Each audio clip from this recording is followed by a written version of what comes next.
Masih pertanyaan dari warga. Ini ada dari Pak Yusuf. Ya, kita dengar dulu.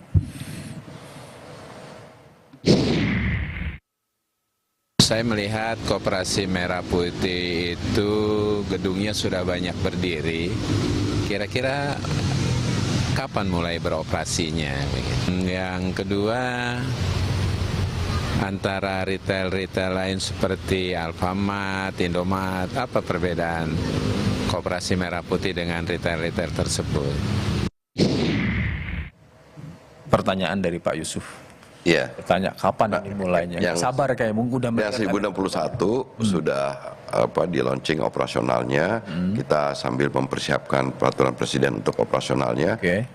Yang 1061 ini kita jadikan tempat pembelajaran supaya nanti bisa langsung direplikasi ke seluruh bangunan fisik gudang gerai kelengkapan yang ada di Koperasi Desa Kelurahan Merah Putih untuk segera dioperasionalkan, sekaligus nanti bulan Agustus manajer-manajer koperasi desanya sudah mulai ditempatkan. Jadi kira-kira ya akhir Juli atau awal Agustus. Akhir Juli atau awal Agustus running untuk operasionalnya. Nah, Pak Yusuf, terima kasih. Sabar menunggu. Perbedaannya, Koperasi Desa Kelurahan Merah Putih tidak hanya retail ya, tapi juga melaksanakan kegiatan penyediaan gerai obat dan klinik.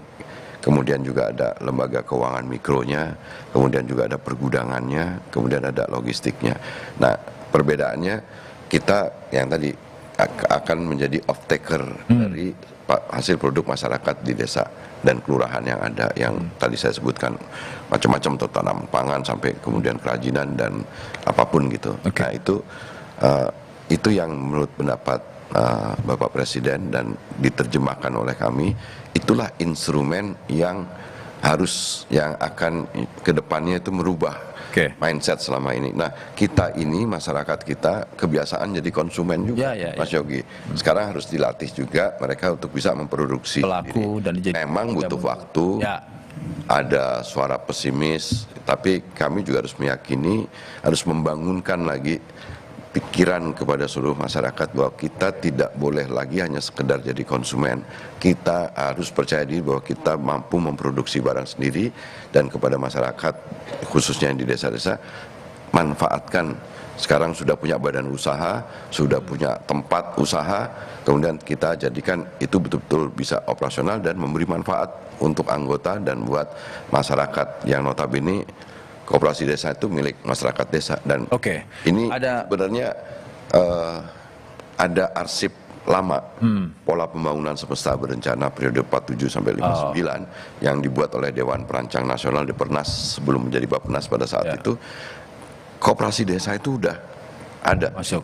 Jadi sebenarnya para pendiri bangsa, tokoh-tokoh bangsa sebenarnya sudah menginginkan adanya demokratisasi ekonomi di desa-desa. Kalau nggak ada kejadian, kalau nggak ada, boleh satu lagi nggak? Ini ada sebentar.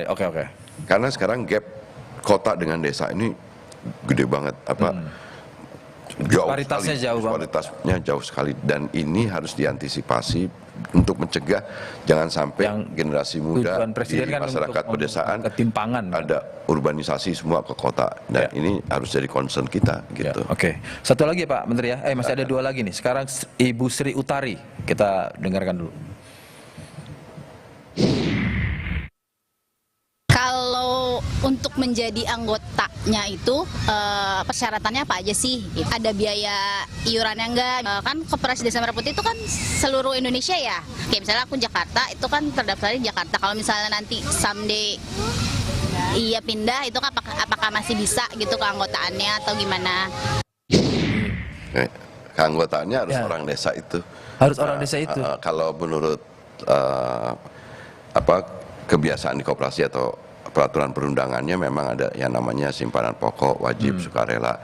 Tetapi kalau Koperasi Desa Kelurahan Merah Putih ini sedang kita kaji karena ini menggunakan jaminan dana desa. Jadi sebenarnya warga desa sudah tidak perlu lagi untuk Tadi pertanyaan kalau di Jakarta terus saya pindah masih bisa? Nggak boleh. Nggak boleh ya? Jadi kalau mereka orang Jakarta ya tinggal domisilinya di Jakarta, dia anggota koperasi kelurahan tersebut. Jadi anggotanya ya wajib itu harus orang desa tersebut gitu. Pengurus pengawasnya juga gitu. Bahkan nanti tenaga kerjanya juga akan melibatkan masyarakat desa itu sendiri. Gitu. Oke, Pak Menteri, di segmen selanjutnya kita akan mengelaborasi lagi apa sih perkembangan dan apa catatan yang paling penting ke depan dari yang sudah dijalankan, tetapi kita akan bahas setelah yang satu ini. Tetaplah di Satu Meja The Forum.